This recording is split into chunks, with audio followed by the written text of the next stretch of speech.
Baseball. Baseball. Machine pitch, yeah. So we missed Really? opening day. Yeah, they won, though. 6-1, so we're starting off the season 1-0. Yeah, it's a big deal. So my daughter got invited to play for a select team, Northwest Greyhounds. Baseball? Basketball. Or basketball? Yeah. Fifth graders, bro. Shooting threes and draining them. They can shoot from... Dude, they were draining them. Girl comes down there, bam, bam, bam, shoots a three, right? Makes it. I'm like, okay, cool, I've seen that before. Right? Like, good shot. Same girl comes down, bam, bam, bam, cross, shoots a three, drains it. Second one. Now I'm leaning forward, bro. I'm like, okay. Dude, third time she comes back, she's a foot behind the three-point range, drains it for the third time. I'm just like, what the frick? Insane. She's not the only one on the team that shot a three and made it. Fifth grade. Rewind 10 years ago, you could start playing basketball, fourth, fifth grade, boys, and be just fine, right? Like, I think now, if you're not starting in second grade, you're behind. It's like, okay, if you want to play competitively in basketball, it's almost like you should have started in third grade. Fourth grade's cool. Fifth grade might be too late. No comment on that. I don't know, man.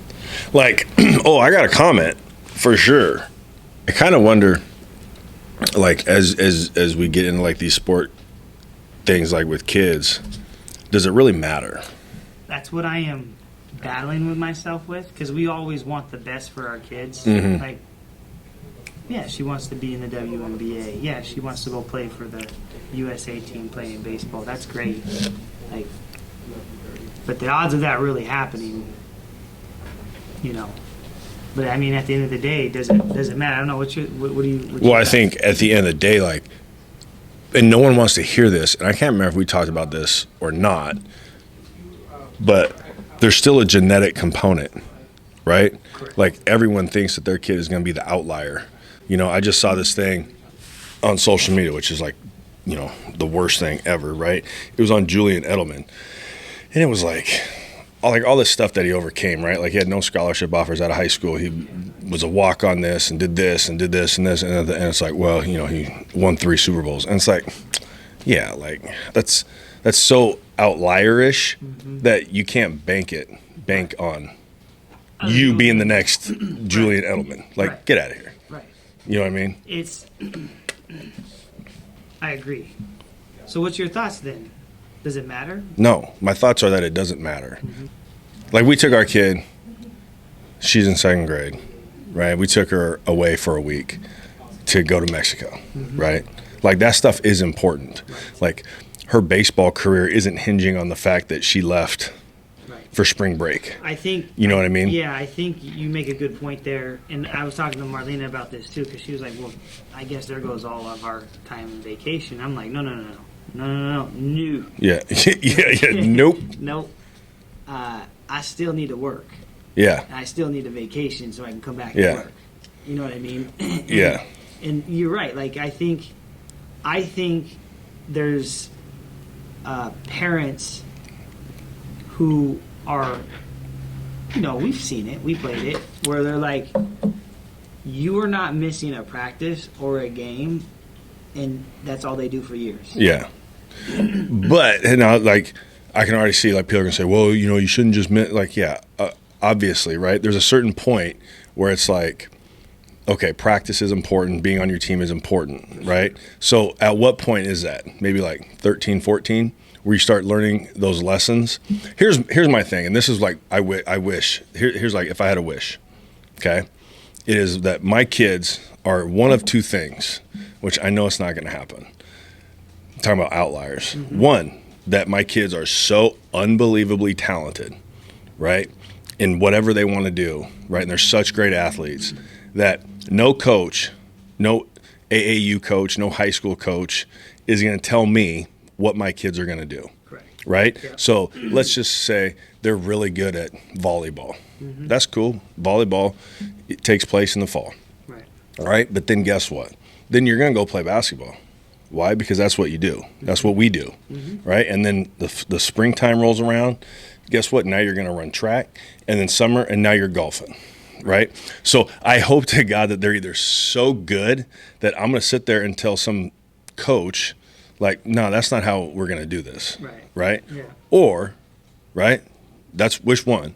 Yeah. Or that they're so unbelievably not good, right? They still enjoy it and all that stuff and love watching them play and all that stuff, but they're so, like, not good that we don't have to worry about that. Right. The problem is they're probably going to be somewhere in the middle, right? And that's where I think it's really easy for trainers and coaches to be like, oh, if they just practice a little bit more. Right.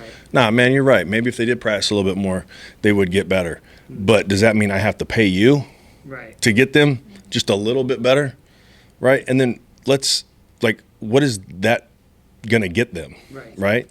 I mean, if you're a Division II player, right, chances are no matter how hard you work or how hard you don't work, you're still a Division II player, right? Same thing like if you're a Division I player. No matter how hard you work or how hard you don't work, you're still probably at that level because there's still a genetic component, right? Like the bigger, faster, stronger person usually wins in everything. 100%. So big eats small. Yeah. Every time. Like, that's why, like, you're a super outlier. Super outlier. Right. You're 100%.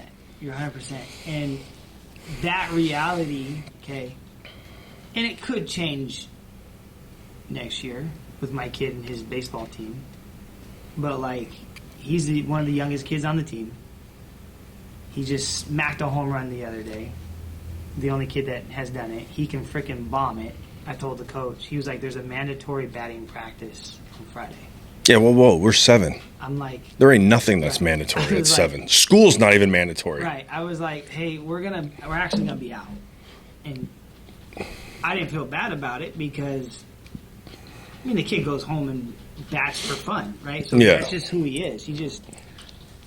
But it was like you said, it was to the point of, I don't have to worry about them sitting him because he's one of the only ones that can freaking catch and throw and do everything. But hold on, just think about that. Like, you're gonna bench a 7-year-old because he missed a mandatory batting practice? Like, get out of here, bro. Right, like, you're the dude's wearing cleats. You're the guy who's coaching in cleats and baseball pants in 7. Yes. See, I already know it. I already know it. Right. Those are the guys. Like, it's like, come on, man. It's chill. There's some appreciation for that guy. Some appreciation for him, but it is on the other side where it's like he's 7 years old, right? We're still a machine pitch at this point. You know what I mean? Like when we get to that next level, or if he gets selected for the All-Stars, then we can do it a little bit different. We're still tying his shoes, right? You know what I mean? We're still telling him to untie him before he takes him off. Bro. Like snatching his foot on the ground. Like that stuff like fires me up. Like so much. Right. It's like what is the point? Like people are like, oh well, we want our kid to go to college. Like really? Do you understand? Like because people don't. Oops, I hit that. They don't understand like what that entails. You're right. I think you don't know what they're going to do probably until maybe junior high school of what kind of athlete or college they're going to be at. Yeah. And I think to have fun and fall in love with the game is more important than anything else. For sure. I think if you fall so madly in love with the game, you automatically want to play it all the time. Therefore, it'll set you apart from others. And I think that starts at a young age. Well, and I think that's that outlier mentality that we were talking about earlier, where it's like, right? If you have to ask, like, is my son or daughter good enough? Or if do they like playing enough? If you have to ask that question, then already no. The answer is no. Right. Right. No, you're right. And this is something I struggled with even with my daughter. Right. So like, if she came out of the womb with a 6-pack, freaking buff arms, stronger, faster than all the boys, she outruns everybody.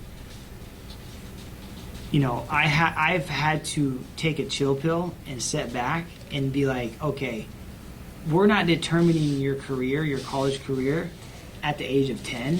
So I just need to chill out. Yeah. I need to stop pushing you so hard. Stop telling you to go outside, do this, go practice. Like, it's one of those things where if you want to, you're just gonna go. Yeah. That's it. That's where I'm at with all my kids at this point. So like I was talking to Jamel. There is something to be said to tell your kid at a young age, hey, do you want to be a champion, or do you want to be good, or do you just want to have fun? Right? Like if you're out here just wanting to have fun, that's fine. If you want to be that amazing individual, that's a whole different story, right? So so I asked my kid, I said, what do you want? Like, what do you want out of this? And Luke was like, I want, and it's hard to tell, like, ask a 5th or 6th, 5-6-year-old like that question, because like, what did he know what he wants, right? But I just said, do you want me to push you to be better, or do you just want to have fun? What do you want? What do you want me to do? And my kid was just like, I want to be the best. I'm like, okay, so I'm going to correct you in a way that you may not like allowing the ball go between your legs and being lazy and not putting your glove in the dirt. Like, that's not how you do that. But I think, but I think you touched on like 2 different things that I think are really different. I don't think, so I don't coach my kids in nothing. Right. I refuse. Yeah. Right? Because I don't want those, I don't want to have those conversations. I don't want to put myself and them in that situation, because I know how I am. Like, it's not going to be good. Right? Yeah. So, like, they go to golf, right? They do their thing with their teacher, with their instructor or coach or whatever, and then we'll go putt together. But it's not like I'm not like correcting her putting. Right. You know what I mean? But there's still things that need to be taught, such as like work ethic, competitive things like that. So we're always playing games. So my thing is this: like, I don't even care if they're any good. What I care is that they're playing hard. Right? So we'll talk about that. Like, why aren't you playing hard? Like, go to basketball. She's got a great basketball coach, right? I'm not going to talk to her about her shooting technique. It's not my deal. But I will talk to her about not playing hard. Right? Yeah. Or I will talk to her about not being a good teammate. Or I will talk to her about pouting. Yes. You know what I mean? Yeah. The rest of the stuff, especially at the age that she's at, like, I don't care if she shoots a ball with 2 hands. Yeah. I don't care if she does a left-handed lay-in. Yeah. I care that she pays attention to her coach. She's a good teammate. She's respectful. She competes hard. Those things. And that took me a year and a half to learn that. You know what I'm saying? Because I went there. Yeah. I went there. And I was like, ooh, this is bad. Well, it's hard not to. It's hard not to, and it was driving them away from the sport. Yeah. You know what I'm saying? Yeah. And that's why, like, I just want them to like playing. Yeah. Like, just like playing. Because I have a belief that if we can keep kids liking to play long enough, then they'll eventually fall in love with it, because they like being part of a team. They like working out. They like all that stuff. I don't think 8 years old is the time to be worrying about, you know what I mean? Yeah. Like proper shooting technique or proper this or proper that. Right. The other thing I think about is I think most of this stuff is overcoached anyways, 100%. And we don't let kids just play. 100%. And that, you're right, because, again, I was that parent. I was like, your hand's not this, not doing this. And it was a reality when she started not liking the game. Mm-hmm. You know what I mean? I was like, ooh, man, this is not good. You know what? I'm just going to step back, have fun. I ask her, what we do after the game is I say, hey, first of all, you got to have fun, and you can't think a lot, and just have fun, because she'll think too hard, and then because she's that very literal thinker, and I'm like, you're just thinking way too hard. Yeah. Just go to that spot, guard anybody around you, and then if you get the ball, just score. Yeah. Right? But after the game, what I do is I like, okay, what do you think you did good at? Or what do you think you did bad at? well, I think I did bad at this and this. Okay, why do you think you did that? Like, bad at that. Mm-hmm. You know what I mean? We'll get into it. I'm like, okay, no, actually, but you did good at that. You just maybe got to correct this a little bit. And she appreciates that. Like, I think every kid might be different. My kid's very literal, wants to know why did I not have that ball go that way when I shot it. Like, that's how my kid thinks. Luke, Don't care. don't care, bro. Like, he's just like, why didn't you put your glove in the dirt? He goes, I did. Look at my glove. It's dirty. Yeah. And, like, I'm like, don't be a smart ass with me, kid. Like, Yeah. like, you freaking didn't have your glove on the ground and it went right between your legs. He goes, nope, had the glove on the ground. Yeah, I'm like, whatever. Yeah. Did you have fun? Yeah, I had a great time. I'm like, yeah, you struck out twice. Like, why do you think you struck out? I don't know. So I'm an artist. But, okay. Well, and I think too, like, they gotta understand, like, especially like we're talking baseball, like, you're gonna fail so much playing baseball. For sure. Yeah. Like, it doesn't matter. Yeah. Like, it literally does not matter. Right. You're gonna fail so much, and I think that we have created a system where failing is no longer acceptable. Right. It's like, dude. And that's why I make it important to talk about those failures, because it's okay to fail. Yeah. You know what I mean? Like, it's okay to fail. Like, I told her, like, you have to play against these girls and get beat up to learn more, right? You're absolutely right. I think the beautiful thing is that I have transitioned myself from being that hard ass, gonna put my kid in college by 5th grade. Yeah. You know what I mean? To now just like holding back. I now have Marlena driving the practice.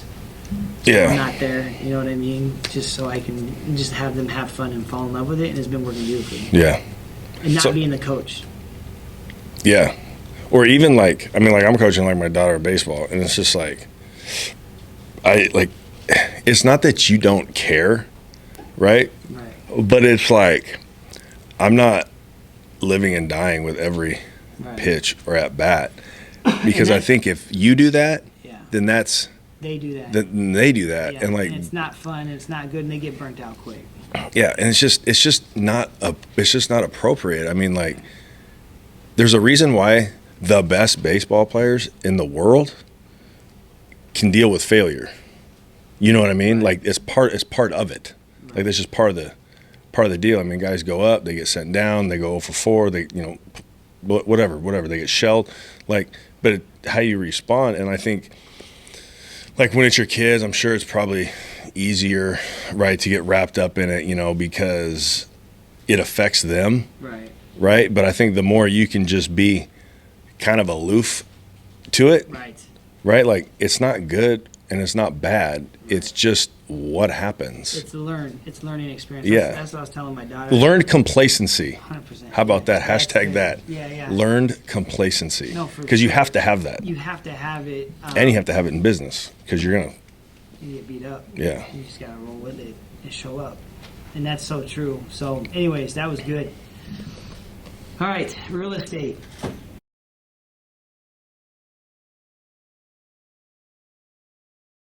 It's tough right now, Ooh, that's a good segment.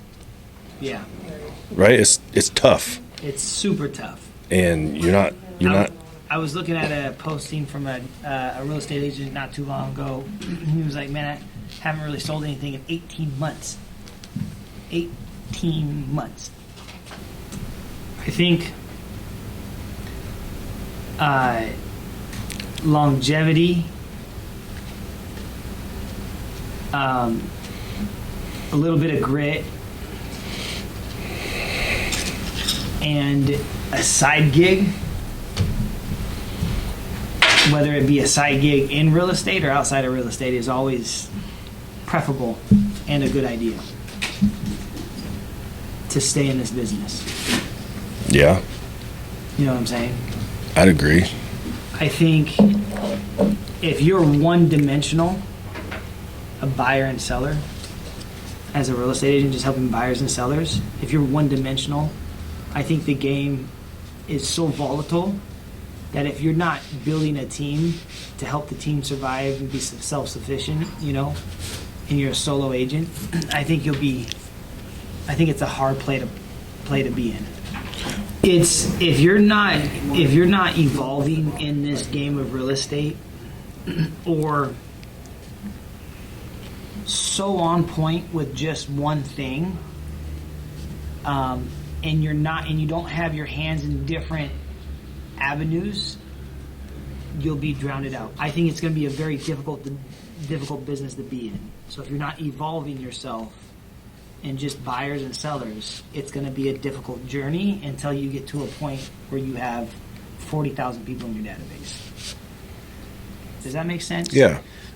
So in my business, I have my buyers and sellers, my database, right? I have my investments. I'm working on building the team out. And then I have, this is within real estate. And then I have my lending stuff that I deal with and I make money off of. And then I have my forklift stuff. If I didn't have any of those going, except for one, and the market switched and changed, I would probably be that guy that didn't do anything for 18 months. Mm-hmm. That's what I'm saying. Yeah, I think it goes back to like picking up momentum, right? If you have more things that you can pick up positive momentum on, then it feeds everything else. Like the overfilling cup, right? Leaks into this one, and then this one, and then right, so on and so forth. Spinning plates. Yeah. I think it's just finding. I think especially now, right? The big thing is finding momentum, right? And just like we always had like this thing that always comes back to me. It's like just work the drill. Dude, right? Work the drill. Like you just up. You show up and you keep doing the stuff, and then you start getting some momentum, and then now you're starting to roll downhill. Yeah. Right? You do football things, and football things happen. Yeah. You know what I'm saying? Exactly. So like, if you make your calls, right, good things are going to happen. Right. If you're reaching out, good things are going to happen, but you have to do it and like you get your teeth kicked in. Yeah, I mean, right? or just show up. Like freaking show up. Yeah. Just show up. Get off the couch. Yeah, or if there's often times where I'm not motivated to do anything, I'll just show up here and sit in the chair. And try to do real estate stuff. And then real estate stuff happens. Well, I think and it's kind of like a cliche, but cliches are true for a reason, right? Like, motivation blows. Oh, yeah. Because it leaves. Oh, for sure. Yeah. You cry a lot, it goes away. Yeah. You know it's like, I just watched The Godfather, right? I just watched The Offer. Have you watched The Offer? Mm-hmm. It's on Paramount. It's basically how The Godfather was, it's good, right? I watched it I stayed up super late, but it's basically how The Godfather got made, which there's all these kinds of hoops that they had to jump through to get this movie made, right? So then I started watching, then I had to watch The Godfather. It was like 3 hours. Then I had to watch the second one, which was like 3.5 hours, right? And the second one, have you ever seen them? I have. Okay, so the second one, right? You remember he's like going to business with Hyman Roth. Yeah. And like all these guys like getting killed and whatever. It's kind of like the whole thing in the whole movie. Like all these guys are getting killed. Like he's just killing everybody, right? And he talks about, and like I forget what it was, but he wanted to know, Michael wanted to know who like killed so and so. So he's talking to Hyman Roth, and Hyman, dude, he says something that I always think about. Like he's like, "This is the business we've chosen." Yes. Right? And I always come back to that, like, man, this shit sucks. Like, I haven't made any money. Right. When you're not making money, I haven't done this, or I got it. You're not winning. Yeah, man, this is the business we've chosen. Yeah. It's the job we chose. Yeah. This is it. It's it's the route that you took. It's the path that you chose. I think there has to be a bigger picture in play for you to stay. Mm-hmm. I think if you don't have that big play, that big picture, then you will be burnt out and left out, and this job you'll go do something else. Yeah. You chose to do real estate because you thought it was going to be a good idea. You thought it was going to be a good idea. Those people get burnt out quick, right? I chose real estate because I knew there was businesses that could be made. I knew there was a lot of money in it and a lot of wealth that could come from it. And I knew that you could build an empire by buying houses and rentals, etc., and doing investments. Like, I still want to see that and explore that. Yeah. That's still there. If there wasn't an opportunity for me to build a business, build a team, help people out, build, make money, I wouldn't be in. There would be no reason for me to be in real estate, right? A lot of people say, "Well, I want to help people buy and buy their first." Yeah, so do I. Like, that's cool. That's like the Skittles of the game. It's like the instant gratification. It's the instant gratification. It's like pick up a Skittle, you bite down on it. Oh, that's good. But then it goes away real quick. Yeah. Right. That the ability to help someone buy their first home and set up. I look at it like, okay, you're going to buy your first home, and in 10, 15 years, you're going to have equity in that home. You're going to be able to build wealth for you and your family. That's how I look at it. A lot of people don't look at it like that. They're just like, dude, I just want to buy my first house and live here until like I'm 50, 70 or what, and die in here. Okay, cool. Like, my game is to have it's what was really cool, and I wish I would have done more of it, is when my friends and family and clients bought during the recession, and then they sold during the height. To be able to be like, how crazy would that be? Like, if I helped you buy and then helped you sell and you made $250,000, how sick would that be? Yeah. That's what I'm talking about. Yeah. And there's other ways to do that in this game, not necessarily helping them buy or sell, but like investments. But what you're talking about is having the vision of like something bigger like than it's just like what exactly. It's right. like, how do I want to live my life? Right.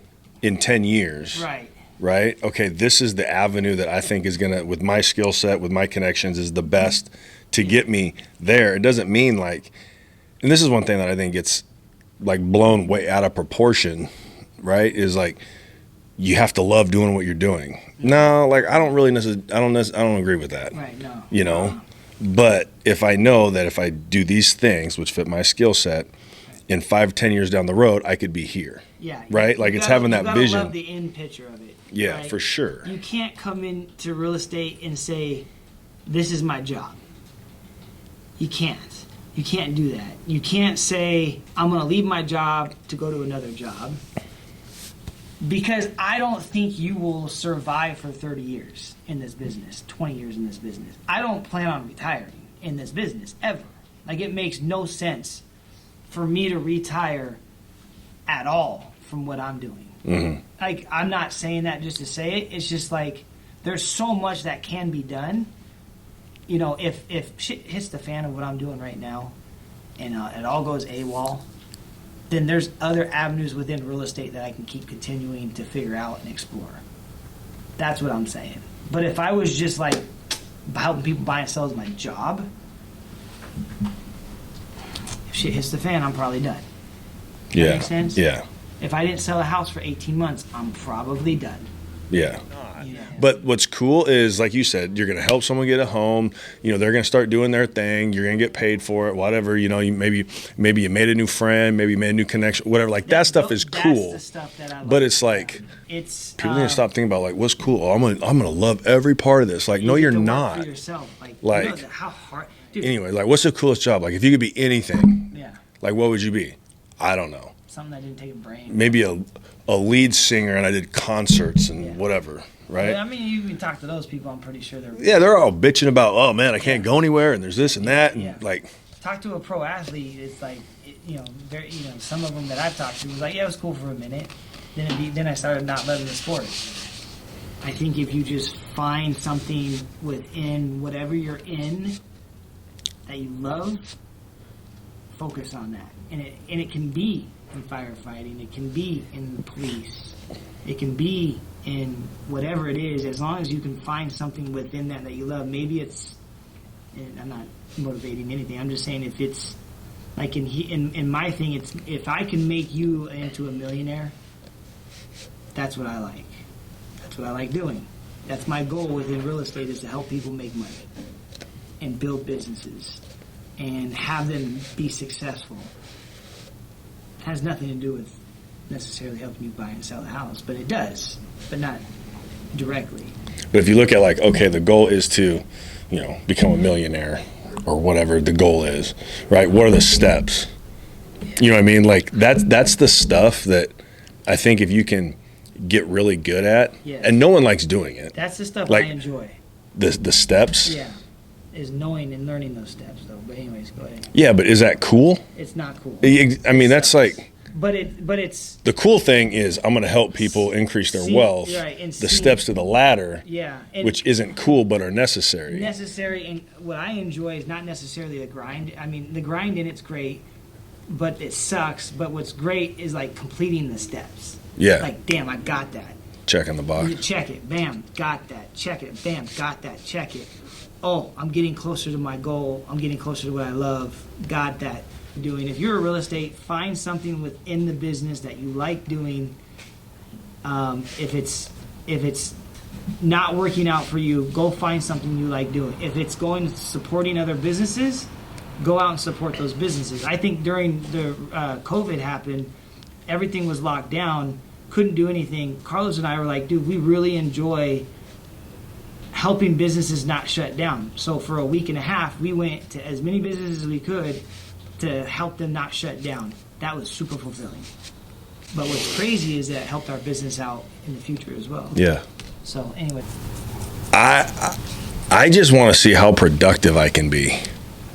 That's why I'm in this business. You know what I mean? Like, I just want to see how productive I can be. Yeah. Now, like, that's everything. That's just not in business. That's, did I get my workout in? Did I spend time with my wife? Did I take my kids to practice? Did I do this?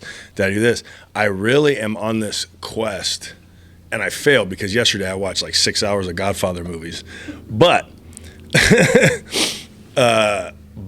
like, how productive, like, how much time in a day can I not waste? Right. So, you know what I mean? That's what I like about real estate. Yeah. Right?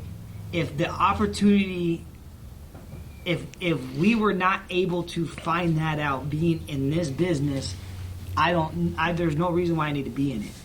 Yes, I want to help people buy and sell. Yes, I love doing that. But there's things in this business that have to be there for me to be able to do that for you. Yeah, like there's a selfish component to it. Yeah. For sure. Yeah, you have to have that self.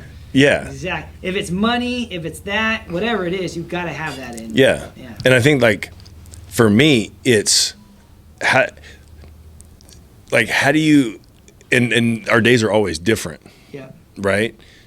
In this business, and, like, I could plan to go do this, but if my phone rings and I got like 3 emails about like, hey, someone wants to, like, I have to adapt. Right. But schedule out your ideal week. Trying to do that on Sundays. Yeah, right. And it's like, okay, I'm gonna get up every morning at 5. Then I'm gonna do this. I'm gonna do this. And like when you talk to people about that, they're like, oh, well, where's the room for spontaneity? I'm like, oh, it's in there. For sure. But what I'm doing is I'm front loading my day, so when it gets to 3 or 4 o'clock on Monday, I can be like, oh, my kid has practice from 6 to 8. Now I can be present in that time frame from 6 to 8 and not worry about, I didn't get my workout in or I didn't do this. And then on Tuesday, I know, like, this is what I do on Tuesday, and maybe it's, okay, now on Wednesday, maybe I schedule in, like, breakfast with my wife, and then on Thursday, I got a golf game. But you know what I mean? It's like, how do you, like, live, like, the perfect day, which is then, like, the perfect week? And it's kind of, I don't see it actually happening.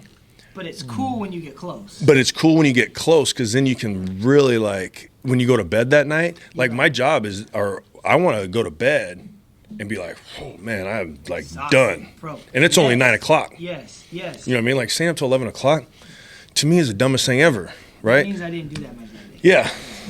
Yeah. I didn't do enough. No. Yeah. No, do that. Yeah, because what happens at 11 o'clock? You're watching Netflix. You're watching Godfather. You know what I mean? Like, you're wasting your time. You're not being productive. Yeah. Now, some people, that's when they do their stuff, and then they sleep in till like 7. Like, and I get that. Like, everyone operate differently, but you have to have that time, like, where you can get stuff going for like the next day or that day or whatever. To grind 4 to 8. That's the grind, right? If I can get up at 4, grind in the morning, 4 to 8.